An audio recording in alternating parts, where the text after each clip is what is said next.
We stand here today once again as a community to bear witness for the lost and for the living, to assume our solemn obligation to tell the stories, to share the history, to remember the atrocities of the Holocaust and the people who faced those atrocities, one of the darkest chapters of human history. The magnitude of the loss is so overwhelming, it's nearly impossible to comprehend. The 6 million Jews murdered by the Nazis in the Holocaust between 1933 and 1945 is roughly equivalent to every single person living in the state of Maryland. Think about that for a minute. Now consider if we held a moment and a minute of silence for each of those 6 million Jewish victims, we would be standing here in this chamber in that deafening silence for over 11 years. For their memories to be a blessing, we must remember their names and continue to share their stories. As time goes on and as survivors advance in age, we must record their stories to have them for perpetuity. We must teach our children so that they can pass it on to their children. Today, we are so deeply humbled to be joined by Lou Pohorilis, a survivor who we will hear from shortly, who's joined by his son, Steve. We are once again honored by the presence of Manny Mandel, a member of our extended council family, father of Lisa Mandel-Trupp, who has previously shared his stories as a young boy in the Shoah. We're also joined by Robert Lubrin and Zach Trupp and members of the 2G and 3G boards. The lives of these survivors is an extraordinary act of defiance against evil. Each and every day of their lives, of their children and their grandchildren's lives, is a remarkable rebellion against unthinkable oppression. We're also joined by the Jewish Community Relations Council, Deb Miller, Janice Rosenblatt, and the Montgomery County Jewish Educators Alliance, Andrew Winter, and Dr. Mark Cohen. As we remember those who perished and honor those who survived, we stand together in solidarity as a community to condemn anti-Semitism in all of its forms, to combat hatred, and to repudiate genocide against anyone, anywhere, and to band together to fight the disease of indifference and say together, as a community, never again. With that, I'd like to turn to my colleague first, Councilmember Sidney Katz, and then to Council President Evan Glass for a few comments.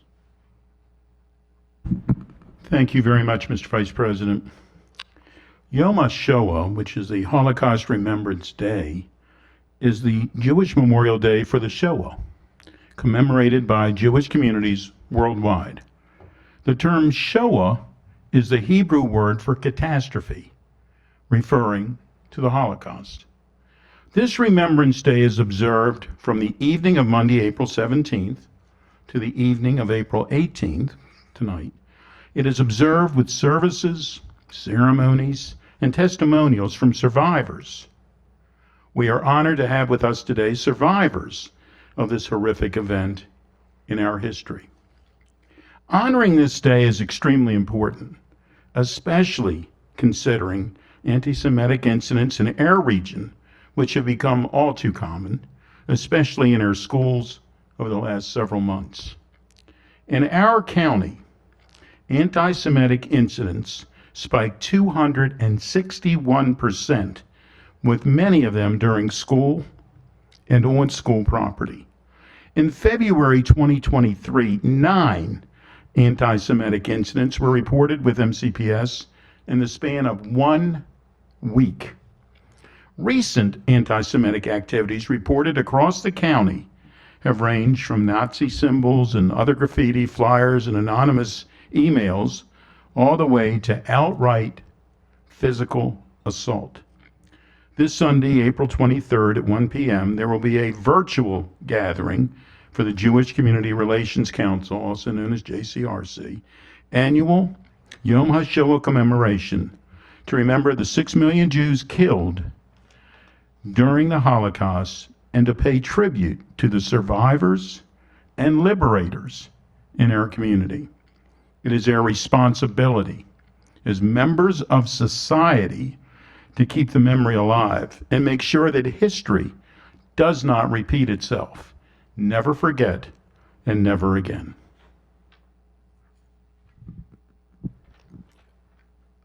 For Holocaust Remembrance Day, we focus on the 6 million Jews who were killed. They were signified and identified by the Jewish star affixed to their clothing. 2 yellow triangles. We also have to acknowledge the hate that was extended beyond. For the 6 million Jews, there were another 5 million who were also killed by Nazis for being different, for being political dissidents, for being LGBTQ, for being ethnic minorities. And this happened only a few decades ago. But we have to remember that the pluralistic society, the open society that we all cherish here in Montgomery County, that we cherish in the United States, is at risk.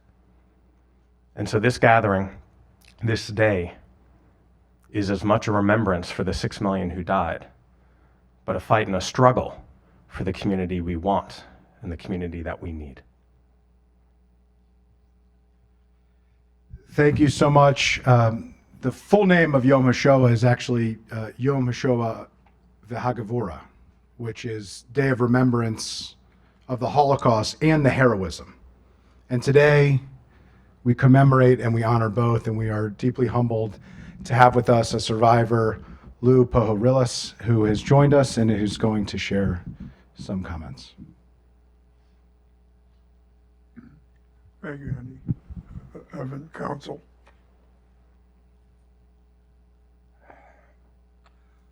Thank you for inviting us to witness your issuing the proclamation commemorating Yom HaShoah. You'll have to excuse me, sometimes my voice breaks with the memories. I also want to thank you, Council, for your leadership in providing refuge to immigrants that this country badly needs in its workforce, and your work in combating xenophobia and anti-Semitism. I was born in Lvov, Poland, no Lviv, Ukraine. I came to the United States in 1947 as an undocumented, illiterate, 10-year-old Polish-speaking orphan who did not know the alphabet or simple numbers. When I was about 5 or 6, and Germany entered Lvov, my father found separate hiding places for me, for himself, my mother, and other members of the family. He subsequently removed me from where I was hidden and placed me with a saintly Polish woman whose name was Anna Boska, who was a deeply devout Catholic. I had to remember that my false Polish name was Zbyszek Jabłonski. She and I traveled through the countryside to a small Polish farm village where she had relatives. It was there that I witnessed the deeply traumatic horrors of xenophobia and ethnic cleansing. Many mornings, a horse-drawn wagon would go to a nearby, very small Polish farm and bring back the bodies of women, men, and children slaughtered during the night by Ukrainians for burial in a churchyard. To this day, I am equally as haunted by those sights as I am by the times that I spent hiding in Lvov. Before that, in Lvov, I had lived in a crowded attic, endured hunger, and that's my most vivid recollection, hernia surgery without anesthesia, lice, and fear of discovery. Sometimes, I guess in early 1943, Anna Boska was shipped by rail cattle car for slave labor in Germany and brought me with her. She was made to work as a cook on a large German farm. I lived there with her. She later had to work at a Krupp munitions factory, though we still lived on a farm. Then German soldiers and tanks moved onto the farm, and after a time we hid in a cellar while we listened to the noise of war. Excuse me. One morning we came out of the cellar to see dozens of field graves consisting of dirt and rocks covering the bodies of fallen soldiers. After that trauma, Anna Boska and I were, excuse me, that's why I don't do this often, I break. Overjoyed, not only were we free, but the conquering troops accompanying the Brits were Polish paratroopers. And after all, I consider myself a Polish boy. We were transferred to a DP camp in that region and lived there for several years. To shorten the long story, my father's brother, my Uncle Oscar, found and reclaimed me in 1947. I was 10 years old, and brought me to New York with a transit visa for the ultimate destination of the Dominican Republic. Who knows, had I continued on to the Dominican Republic, I might have become a baseball player.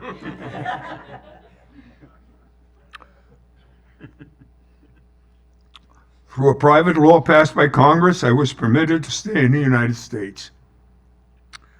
I ultimately learned that the Holocaust brutally claimed my parents and almost all of my relatives. Among those killed were my grandparents on both sides, their many siblings, 3 of my father's brothers and their families, my mother's 2 brothers, many cousins, and other members of an extended family. Each of those lost lives had a story of brutal treatment and execution by various means, either by Germans or their Ukrainian Nazi collaborators. Because I was illiterate when I came to New York, I was placed in a boarding Jewish day school, taught Judaism, and graduated from the 8th grade with the American Legion Medal awarded for scholarship to one 8th grader. I supported myself by waiting on tables in the Catskill Mountains while I was attending high school and college in New York. I came to Washington for law school, worked as a lawyer, founded a law firm, and am retired from a successor of that firm. Also in the 1960s, I became very active in Prince George's and Maryland Democratic politics, held a number of offices in various political parties and governmental agencies. I moved to Montgomery County 40 years ago. I've been married to my wife Libby for 62 years.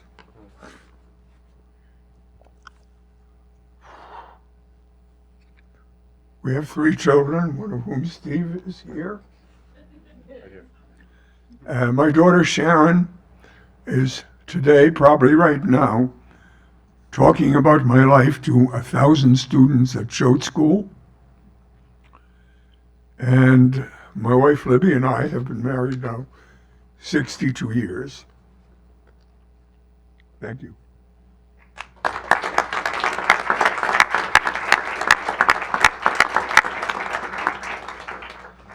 Thank you for honoring us with your story. We're now going to read the proclamation. Before we do, I wanted to acknowledge Ron Halber from the Jewish Community Relations Council of Greater Washington has joined us as well. And with that, we are going to read the proclamation.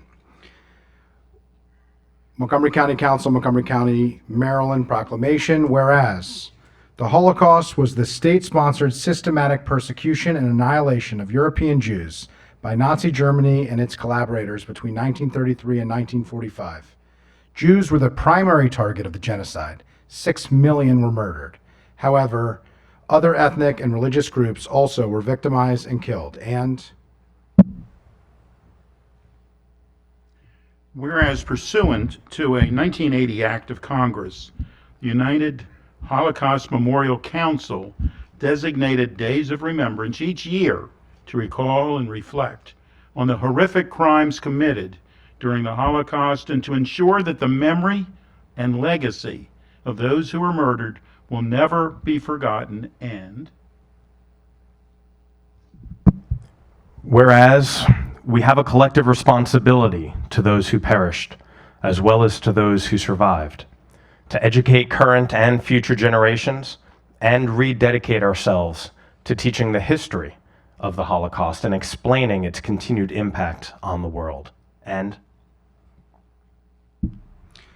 whereas, as our ability to learn firsthand from survivors will soon be impossible, we must ensure that their stories are shared and documented, and that we continue to educate young people so they can carry the history forward for future generations, and so that this unthinkable chapter of inhumanity is not doomed to repeat itself. And whereas on Sunday, April 23rd, 2023, the Jewish Community Relations Council of Greater Washington will host a virtual, community-wide Holocaust Remembrance commemoration, Yom HaShoah, to honor the lives of the 6 million Jews killed and the survivors and liberators among us, and to call to mind their courage, forbearance, and strength. And whereas anti-Semitism has spanned for millennia, and unfortunately it persists today, with anti-Jewish hate and bias incidents alarmingly at an all-time high, with a total of 3,697 incidents reported nationwide. And whereas, with reported anti-Semitic incidents up 98% from the previous year, Maryland's 109 reported incidents in 2022 ranked 10th highest in the country, with Montgomery County representing nearly 60% of anti-Semitic incidents reported, with trends continuing into 2023, including 9 anti-Semitic events occurring at Montgomery County Public Schools within the span of only a week. And whereas the County Council unanimously passed a resolution on November 1st, 2022 to address and combat anti-Semitism, pledging to support Jewish residents who make up 10% of Montgomery County's population. Now therefore be it resolved that the County Council of Montgomery County, Maryland hereby recognizes Tuesday, April 18th, 2023 as Holocaust Remembrance Day, Yom HaShoah, in Montgomery County. And be it therefore further resolved that all residents are urged to recommit themselves to not bear silent witness to injustice and to always remain vigilant to the principles of a just society. Presented on this 18th day of April in the year 2023 by Council President Evan Glass, Councilmember Sidney Katz, and myself, Council Vice President Andrew Friedson.